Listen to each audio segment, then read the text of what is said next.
Hello, traders. This is Andy with Trade Ideas. It is June the 6th on a Tuesday.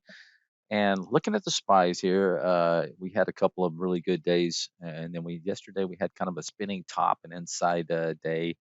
And if you go back and look, I think I mentioned back on this day right here, this could signify that the market's getting a little bit tired, and we did see a pullback there in the SPY. So keep that in the back of your mind. If we take out yesterday's lows and the SPYs, we could be looking at a pullback, some consolidation.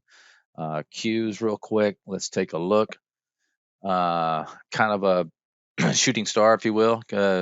Topping tail could also signify a market that's tired, but let's dive into some opportunity out there because I am seeing some nice setups.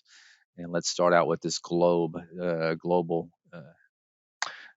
Boy, that's a pretty setup right there. If this thing does take out that high, you just got a nice kind of almost a tiny cup and handle, if you will, bouncing off that 10 period moving average. So watch a move above this, 36 11 where it's at right now. Real quick, Lee, I've been in this Lee for a while. I'm still liking the way this is setting up. A couple of bottoming tails right there, closing above its 10 period moving average, gapping up above yesterday's high today. So LI, that's at the China EV play.